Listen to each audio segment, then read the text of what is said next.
everyone. Welcome back to the Gemini Journalist. For my first time comers, a very extra special welcome to you. Now, I hope you enjoy what will be taking place here today. If you do indeed enjoy it, please don't forget to hit that like button. Remember, if you have not yet subscribed, hit subscribe, turn that notification bell on. You don't want to miss upcoming videos that are shared here on YouTube. Alright, so down below in the description, remember, I do have my links that are listed there. You can reach out to me through social media. You can tap on the links to take you down to my books, and they're available on Amazon. I have ebook copies, and of course I have paperbacks. I also have coming forward pretty soon, I am working on hardcovers that's now available to me, so hooray! So I will be doing hardcovers pretty soon, and as soon as that's dropped, you all will know. And again, my books are available on Amazon. So without much delay though, we're going to get into the meat of the matter today. We have been featuring Marlene McPherson's work here. She's also a Jamaican author for the first timers. She's an author here in Jamaica, currently resides in Jamaica as well. And we have shared her work. We did an interview with her, and of course we shared her work 3 videos ago now. So we're currently down to chapter 4 of Marlene's novel, and that one is Not by Chance, and God Answers Prayers, and that is indeed book 1. So definitely, if you haven't checked it out, go ahead and check this one out. The links are down below in the description. You can definitely go ahead and check out the works by Marlene. Reach out to her and grab yourself a copy. Christmas is around the corner. All the links are down there. Myself, Marlene, previous videos you would have seen Van Earl Mitchell's work. Definitely grab your copy of each book to gift a friend, family, for the kids. Marley learns her ABC, so definitely go check out the works. Alright, so without delay, we are diving right in. Follow me. Not by Chance, God Answers Prayers, chapter 4. Catherine kept her appointment with the minister. She was open to changes, so her mind was as clear as crystal. She felt a sweet calmness. It was wonderful to sit in the yard amidst the shrubs and trees. The cool breeze was constantly with intermittent echoes of inaudible chatter from far and barks from dogs on the streets. If you want to have companionship, you must show yourself friendly, the minister pointed out. I am, Catherine insisted. But some are dishonest, uncommitted, and yes, you will find all kinds of people who will approach with a hidden agenda. There may also be things about them that you do not like. Stop judging and give persons a chance. The minister then shared how she met her husband at seminary. He used to wear a funny hat that she did not like. They were from 2 different denominations, so their understanding of some things was different. Eventually, he changed the hat. They communicated about and worked through their differences. Their love grew, and they decided to devote themselves to each other and the ministry together despite their differences. She briefly gave these pointers to a fulfilling relationship: be friendly, be open, and ask God's direction. They prayed, and Catherine left. 2 full years passed. Judy came regularly to Good News Club, and she said that she felt good about herself. Seeing the changes in her, Catherine went to see Mother Willie. I am glad to see you today, and I have great news for you, Mother Willie said, laughing. You know what, Catherine? Asked Mother Willie. Judy has improved. I told you changes will take place, said Catherine. You know what else, Catherine? Asked Mother Willie. Matt sends to tell you that he is a Christian and is baptized in the Holy Spirit. Mother Willie was ecstatic. Needless to say, Catherine was bowled over by this news. Here, she said, giving Catherine a white envelope that was on the dining room table. "I was told to hand deliver this to you," said Mother Willie. Catherine took it and with narrowed eyes looked at Mother Willie. She continued, "Matt is of fine personality. He will make you a loving husband.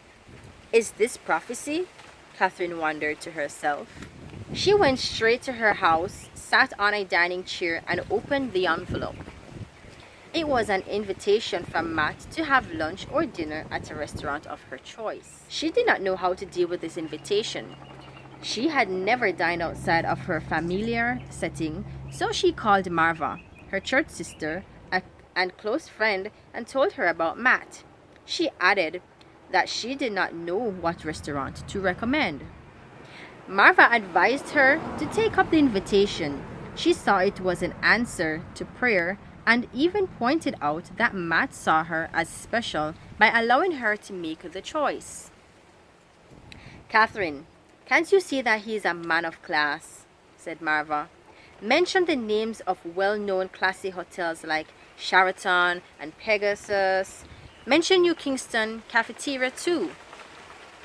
An acceptance to the letter was posted. Weeks passed before a response was forthcoming.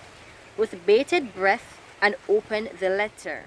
"Dear Catherine, may the blessings of God be yours still. I am amazed to find out how many weeks have elapsed since I got your letter. You see, Catherine, I am so tied up with a heavy workload and many things slipped and passed by me unnoticed at times. I noticed my invitation was not received with much enthusiasm as I had anticipated. However, I understand your position. Such gesture would help to improve your exposure, don't you think? I shall be in Kingston on 2 weeks vacation leave as of October 4th. I have decided to spend 4 days at the Williams residence. I shall see you in that space of time. Oh, I am not farming, as you put it, but instead employed with a big human company as a farm supervisor. There is much work involved. Besides, people are difficult to manage. Bye until I see you. Yours truly, Matt." Catherine was pleased with the content of the letter.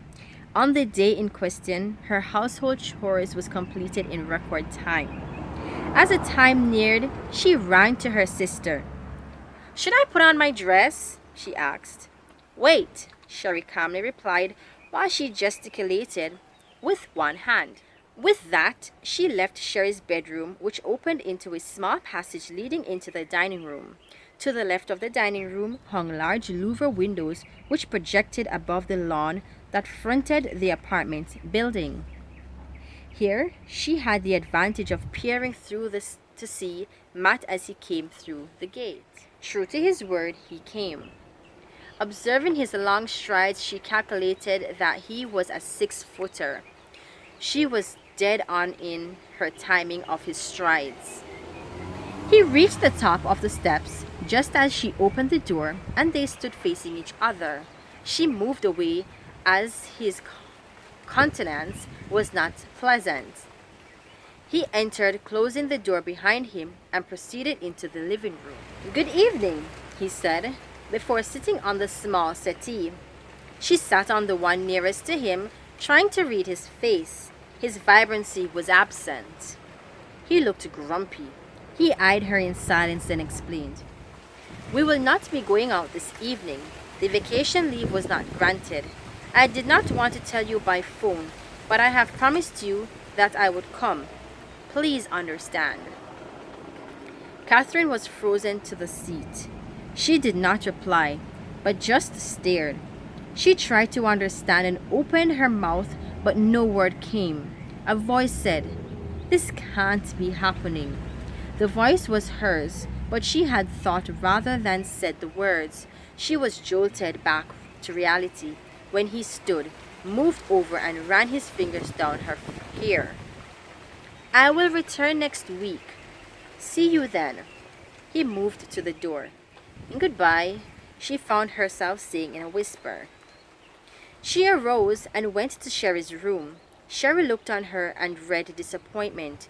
She ventured in very soft tones. Things didn't work out? Catherine nodded. That's life, Catherine. She was so matter of fact. He said that he did not get his vacation leave, Catherine answered weakly. How do you think he feels? Bad? Sherry asked. She continued. Perhaps he is tired.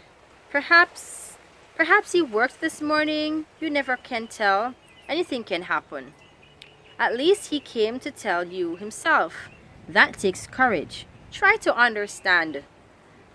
That was part of what he said. Understand, said Catherine. Well, one thing for sure, you are getting an honest man, not a pretender, said Sherry. Catherine jumped up and shouted in defense of Matt. He is genuine. He is genuine. Then chuckled. She left Sherry's room walking slowly and pensively. Alright, so there you have it. That was chapter 4 of Marlene McPherson's book, Not by Chance, God Answers Prayers, book 1. Remember, if you have not yet purchased yourself a copy, go ahead and tap on the links down below. Reach out to Marlene and she can definitely discuss with you the best way to get copies of her work. Remember, they make good Christmas gifts. Remember, she also has the word search book, and this is great. I definitely recommend that one as well. For international viewers, you can check that one out. It's about Jamaica, and of course you get to learn about Jamaica while you're doing the puzzles. So definitely I do recommend that one. And remember, my links are also down below. You can tap on the links to my social media. Reach out to me if you have any questions. Drop a comment down below. Let me know what's on your mind. Remember, hit like, hit share, hit subscribe, turn that notification bell on, because you don't want to miss out on all the good stuff that are happening here. Christmas is coming up just right around the corner, just a couple of days from now, guys. The Christmas spirit is on. The Christmas spirit is on. So definitely you want to go ahead and hit that TikTok button. Follow me this Saturday as I go live and celebrate in fine style. I am so super excited.